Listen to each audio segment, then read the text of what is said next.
விளையாட்டு வீரர்களை உருவாக்குவதில் பெற்றோரின் பங்கு அளப்பரியது.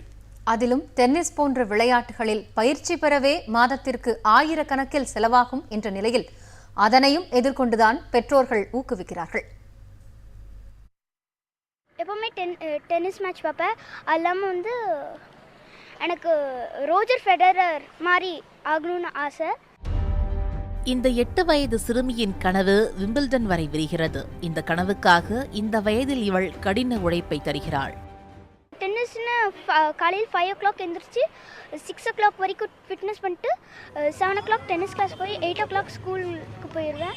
ஈவினிங் மறுபடியும் வீட்டுக்கு வந்தோடனே மறுபடியும் டென்னிஸ் கிளாஸ் போயிட்டு அதுக்கப்புறம் மறுபடியும் நெக்ஸ்ட் மார்னிங் எழுந்திரிச்சு.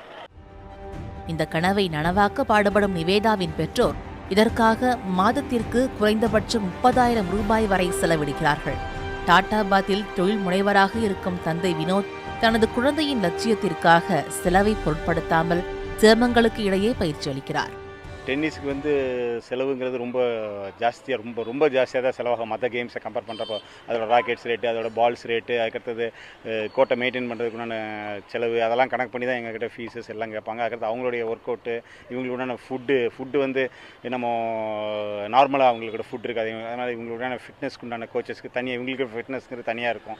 அந்த ஃபிட்னஸ்க்கு உண்டான கோச்சஸ்க்கு உண்டான காசு எல்லாமே பார்த்திங்கனாலே நியர் அபவுட் ஒரு பெர் மந்த்து 30,000 rupees வரைக்கும் ஸ்பெண்ட் ஆகுதுங்க. இது கிட்ஸுக்கு இந்த லெவலுக்கு ஆகுது. இதே பசங்க அப்படின்னு போயிட்டாங்கன்னா ஒரு அபவ் 14 to 19 60,000 70,000 பெர் மந்த் ஆகிக்கிட்டு இருக்கேன். ஸோ இதுக்கு பண்ணோம்னா நம்ம தான் சம்பாரித்து கொடுக்கணும். ஏன்னா அங்கேருந்து எந்த ஒரு சப்போர்ட்டோ யார் மூலமும் கிடைக்கிறதில்ல. சிறு வயதில் இருந்தே பயிற்சி எடுத்தாலும் 14 வயதிற்கு மேல்தான் டென்னிஸில் பிரகாசிக்க முடியும் என்பதால் அதுவரை கடின உழைப்பையும் பயிற்சியையும் மேற்கொள்ள வேண்டும் என்கிறார் பயிற்சியாளர். இப்போ டென்னிஸே எடுத்துக்கிட்டிங்கன்னா எல்லாமே அவங்க ஓன் இன்ட்ரெஸ்ட்டு, பேரண்ட்ஸோட ஸ்பான்சர், அவங்க தான் எல்லாமே கை காசு போட்டு எல்லாமே they have to invest everything and do. But ஆனால் அப்ராடில் அப்படி கிடையாது. Once the kid has the talent, someone will take charge of the kid. அவங்களே டேக் ஓவர் பண்ணிடுவாங்க கிட்டை, either the club or the academy.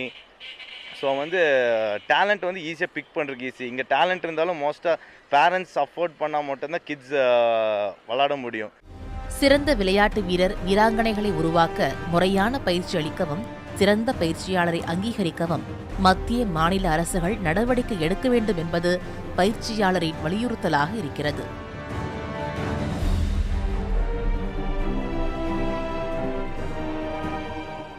பயிற்சியும் முயற்சியும் மட்டும் விளையாட்டுத் துறையில் சாதிக்க போதாது.